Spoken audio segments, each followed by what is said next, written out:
breaking news out of Milwaukee. Joining us now is our senior NBA insider, Shams Charania. Shams, what can you tell us about the status of Buck star Damian Lillard? Malika, just over 3 weeks ago, Damian Lillard was diagnosed with a blood clot in his right calf. Now, in an unprecedented fashion, not 3.5 weeks later, today, Damian Lillard has been cleared from the blood clot in his calf. He's off blood thinning medication. He's cleared for full contact workouts starting today. He participated in a full practice with the Milwaukee Bucks today.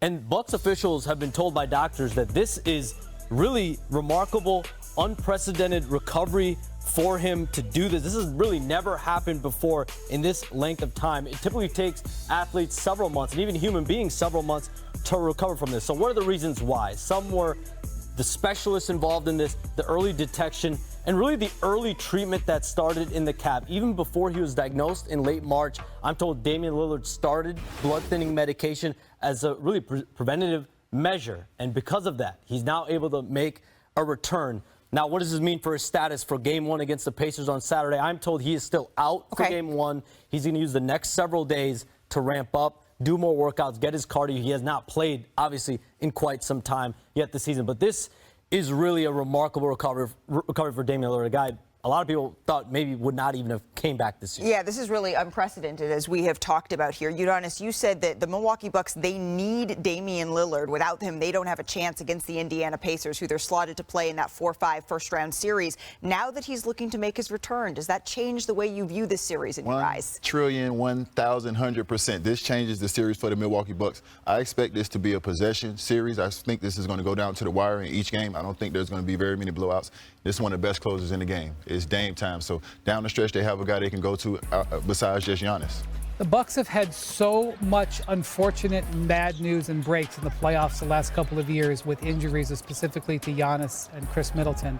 The fact that they finally got a huge break here, an unprecedented break, is indeed a game-changing situation. These two teams are very close to each other. During the regular season, the Bucks won 3 of the 4 games, having Dame Lillard as another option, because what we were worried about in this series was Giannis getting overworked. So even if Dame does miss the beginning of the series, like Shams says he is going to, the fact that Dame could come back potentially during this series and give Giannis a support could be completely game-changing. And now, really, I think this is a toss-up situation, assuming the Dame can get back. This is the healthiest, the most full Milwaukee Bucks team we've seen since before Bobby Portis was suspended for those 25 games. And Giannis has been on a tear, 32, 12, and 12. That's what he's been doing without Damian Lillard. So when he has Dame back here, what does that unleash for Giannis? Well, he doesn't have to play point guard. I mean, two of the most taxing things you can do on an NBA game is to play point guard and to defend the post. He already has to defend the post a lot.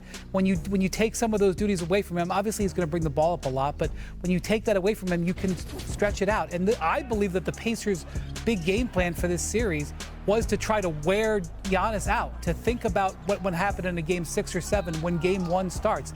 This now just relieves the burden to a guy who's a top 75 all-time player. It's not just getting back your starting point guard, it's getting back an all-time great. And Damian Lillard, when he wants to come back, Damian Lillard wants to be himself, right? And that's why getting the time to ramp up is going to be important. And he's been able to do a little bit. He's been able to do some 3-on-3 skeleton work, really no contact. He's been able to do a lot of individual work, drills, a lot of things to get himself conditioning-wise there. And why has he been able to do that? Because that blood clot size, why he's been able to recover like this, it's really been smaller than maybe we've seen some of these other players. And the size of it, that's why they weren't able to detect it for really weeks on time. And his agent, Aaron Goodwin, actually kept having it retested over and over because that calf just was not feeling right. And then finally, they found it, they detected it, and then now he's recovered. I mean, just getting back into game shape, that's something you can't simulate. You can't run. You can't get on the bike. You have to get in game basketball shape. And unfortunately, they're playing in one of the fastest teams in the NBA. So that's going to be an issue. But I fully expect Dame to hit the ground running and not miss a beat when it comes to offense. I mean, I think Dame time is just going to be Dame time. Yeah, absolutely. And I don't think we can overlook, when we talk about blood clots, UD, you know this all too well, that really the first concern is for the person and just for the health of Damian Lillard. So the fact that he's able to get back to the basketball court at all, let alone this quickly, is truly unprecedented. And we are certainly looking forward to seeing him out there. But I think all of us would have said the status of Damian Lillard and what that means for the Milwaukee Bucks, one of the biggest questions heading into the playoffs. Now that we have some answers on on that front. What is the biggest question remaining? We don't ever seem to talk about the Celtics, and that's a compliment to them because the Celtics have handled their business so well as champions. The big question to me in this whole postseason is anybody going to be good enough to beat the Celtics 4 out of 7? Not when they have a bad shooting night, not when they may lose focus in the fourth quarter, which they're sometimes prone to do because they get ahead.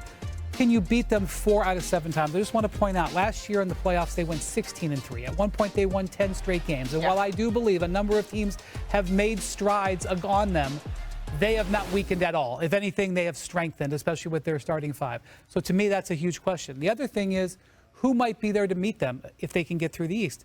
Who can win this Western Conference?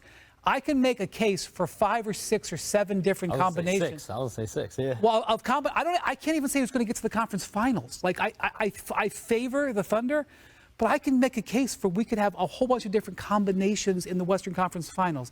The unknown in the West is what makes this next few weeks going to be very exciting. I mean, Cleveland has dominated the East all year, so we're not taking nothing away from them. They have a hell of a year, but I truly think that the combination that they're going to have to go with is Hunter at the 4. I really don't like the Mobley switching on to Jason Tatum. I don't like the Mobley. I know he's a great defender, but he just has trouble guarding Jason Tatum. I mean, he gets to his pull-up right here over a 7-foot guy. Now he isos him, steps back once again over a 7-foot guy. So he's getting all his shots, and this takes nothing away from Mobley. Jason Tatum is one of the greatest in the game, but I truly think this is not going to be a 2-big series. If they see the Boston Celtics, it's going to be a 1-big series, and Hunter is going to have to play a huge part. There's sort of been these titans, right, at the top of each conference, the Oklahoma City Thunder and then the Cavaliers and the Boston Celtics in the Eastern Conference. But, Brian, you've said it repeatedly. It seems like 2 through 7 in particular in the Western Conference is separated by a matter of degrees, and it depends on the day, Shams. How are teams preparing for this jockeying within this crowded middle of the West? I'll give you an example. Someone that I know around the Timberwolves was like, why are we looked at as such underdog to the Lakers? We have one less activity as his deep vein thrombosis in his right calf has cleared. He is no longer on blood-thinning medication, the team announced moments ago.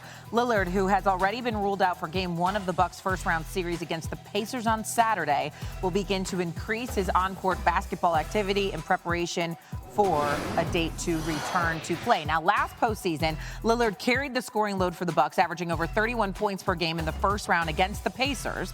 This was with Giannis Antetokounmpo out as well, of course. Lillard was one of 4 players to average 30 points. We know what Dame Time is all about. Well, we now welcome in Brian Windhorst to give us a little bit more perspective. And Wendy, what more can you tell us about Damian Lillard as he continues to try to work his way back? This is a game-changing development. The team had announced earlier this week that he was cleared to go to his next stage of recovery, and they had been optimistic throughout the time that his season was not over, because typically when you have a blood clot, you're put on the shelf for months. This is the first time we've ever seen this type of recovery. They worked with specialists at the Mayo Clinic to get this. This is obviously something they studied very closely, but from what I am told, he has returned to practice. And so now he has been out for weeks. You're not just going to immediately throw him back in there. You're going to have to build him up, but he's been practicing the last couple of days. He will ramp up, and it seems, I can't even believe I'm saying this, but it seems like Damian Lillard is going to return within this series against the Indiana Pacers. And look, the Pacers are a formidable team, but getting Dame Lillard back into this really rebalances the way you can look at the way this series might play out. Yeah, you're surprised. So was I. When I saw this breaking news come across, I thought, my goodness, this is very quick. Another injury, that would be Ja Morant. He tweaked his right ankle in the third quarter Tuesday against Golden State. He finished the game, but really didn't quite look himself. And so what are you hearing about Morant's availability for tomorrow? So he's getting reevaluated today. Obviously, the team flew back from the West Coast yesterday. He is going to do everything he possibly can to play in this game.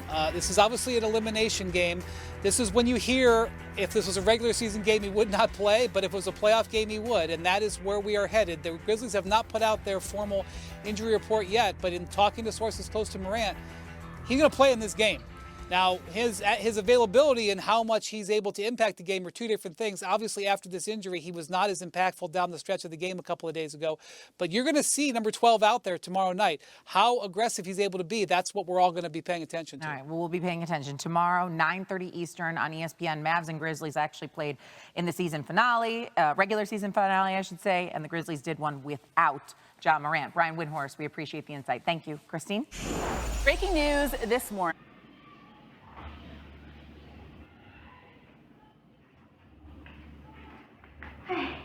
Xin chào tất cả mọi người đã quay trở lại với kênh của mình. Hôm nay mình sẽ tiếp tục hướng dẫn các bạn làm vòng. Và hôm nay của mình sẽ có tiêu đề là con ba.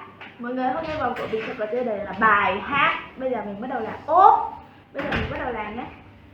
Bé này ơi, kém rồi. Con bảo mày thôi rồi. Con đi đấy, mẹ đây đấy, nhắm vào cho tao.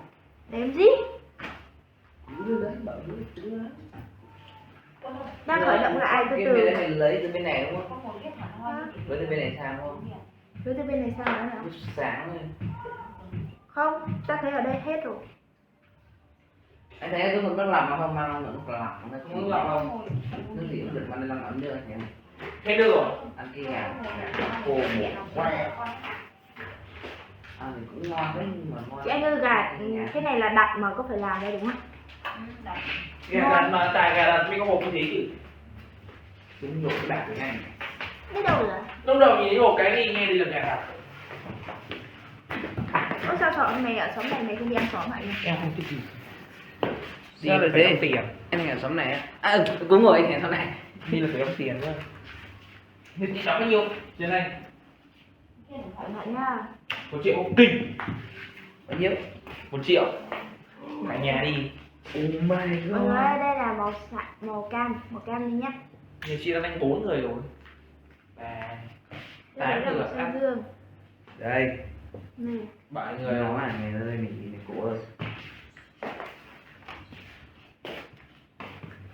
Đây. Dạ. Mà thế nào nó trùng hợp đấy, đây. Cái này là bình thường đấy nha. Nào ơi. Đây đã chưa gì mình cận nửa cái kia rồi. Ô, mấy cái này đâu? Mà nó trùng hợp thế nào là video. Ôi Hay lắm. Mấy cái này nó có 3 phút với 5 phút Đây. thôi, nó trùng hợp. Đây. Long quay hết một cam rồi. Đây, nó toàn tự tắt mà. Đây. 3 phút 2 phút đấy. Đây. Ta biết rồi cho nên ta tắt thôi. Ồ trời. Đâu? Có những cái ta biết ta tắt. Nhưng mà sao ta quên ta không xóa. Đấy là cái đống. Đây à, đây à. Bỏ ra đi, khởi động lại cho ta. Rồi. Nó dặn lên rồi. Đây là màu xanh nhá, màu xanh đây nhá.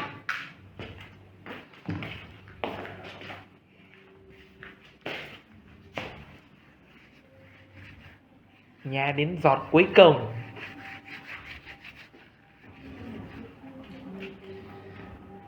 Húp trọn.